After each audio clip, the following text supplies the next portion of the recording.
কল্যাণী আসু, তোমার পত্র পেয়েছি সেদিন নববর্ষার নবঘনসিক্ত প্রভাতে। মেঘ মেদুর গগনে সেদিন অশান্ত ধারায় বাড়ি ঝরছিল। 15 বছর আগে এমনই এক আষাঢ়ে এমনই এক বাড়ি ধারায় প্লাবন নেমেছিল, তা তুমিও হয়তো স্মরণ করতে পারো। আষাঢ়ের নবমেঘপুঞ্জকে আমার নমস্কার। এই মেঘদূত বিরহী যক্ষের বাণী বহন করে নিয়ে গিয়েছিল কালিদাসের যুগে। রেবা নদীর তীরে মালবিকার দেশে তার প্রিয়ার কাছে। এই মেঘপুঞ্জের আশীর্বাণী আমার জীবনে এনে দেয় চরম বেদনার সঞ্চার। এই আশার আমার কল্পনার স্বর্গলোক থেকে টেনে ভাসিয়ে দিয়েছে বেদনার অনন্ত স্রোতে। যাক, তোমার অনুযোগের অভিযোগের উত্তর দেই। তুমি বিশ্বাস করো, আমি যা লিখছি তা সত্য। লোকের মুখে শোনা কথা দিয়ে যদি আমার মূর্তি কল্পনা করে থাকো, তাহলে আমায় ভুল বুঝবে, আর তা মিথ্যা। তোমার উপর আমি কোনো জিঘাংসা পোষণ করি না, এ আমি সকল অন্তর দিয়ে বলছি।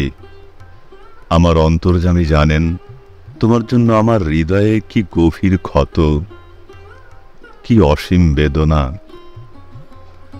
কিন্তু সে বেদনার আগুনে আমি পুড়েছি, তা দিয়ে তোমায় কোনোদিনও দগ্ধ করতে চাইনি।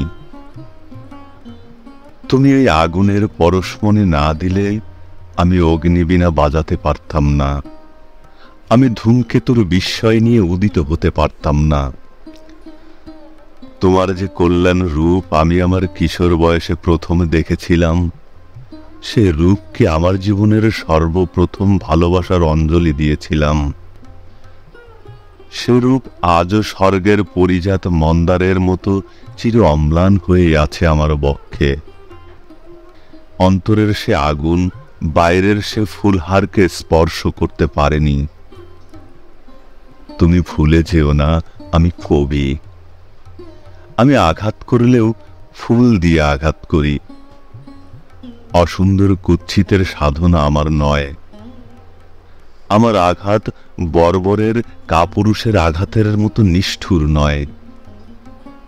আমার অন্তর্যামী জানেন। তুমি কি জানো বা শুনেছ জানি না, তোমার বিরুদ্ধে আজ আমার কোনো অনুযোগ নেই, অভিযোগ নেই, দাবিও নেই।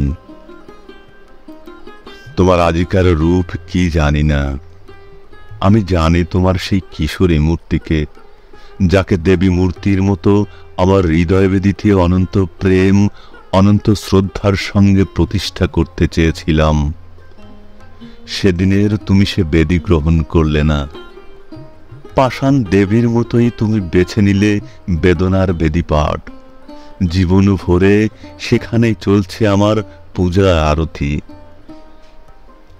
আজকাল তুমি আমার কাছে মিথ্যা, ব্যর্থ, তাই তাকে পেতে চাই না। জানি নে, হয়তো সে রূপ দেখে বঞ্চিত হব, অধিকতর বেদনা পাব, তাই তাকে অস্বীকার করেই চলেছি। দেখা নাই হলো এ ধুলির ধরায়।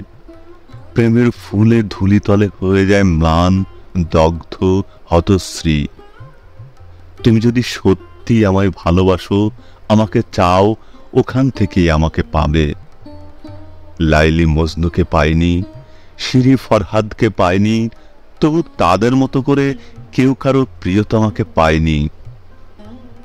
আত্মহত্যা মহাপাপ, এ অতি পুরাতন কথা হলেও প্রেম সত্য।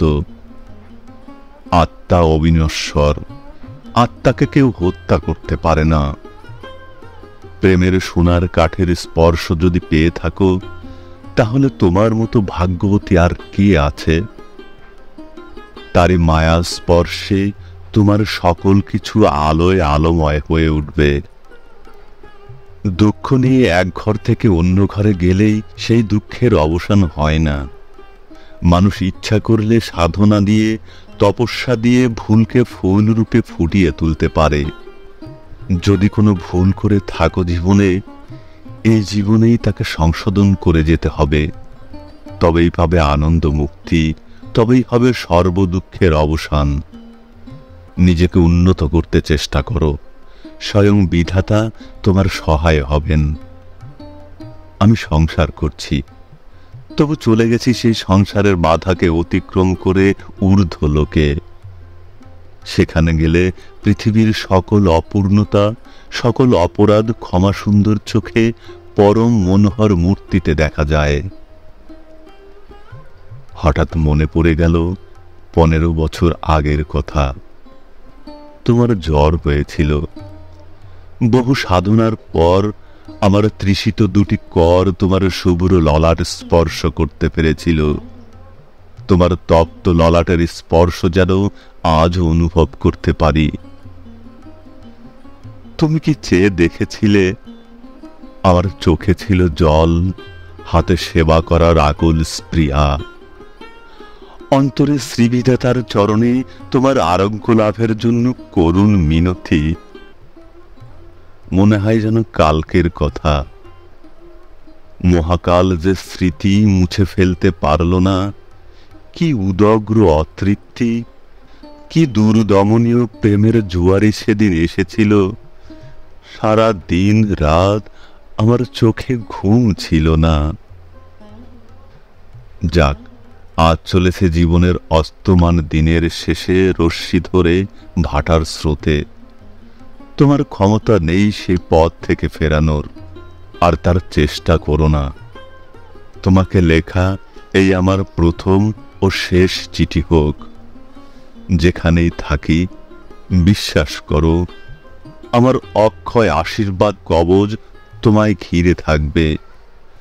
তুমি সুখী হও, শান্তি পাও, এই প্রার্থনা। আমায় যত মন্দ বলে বিশ্বাস করো, আমি তত মন্দ নই। এই আমার শেষ কৈফিয়ত। ইতি নিত্য শুভার্থী নজরুল ইসলাম।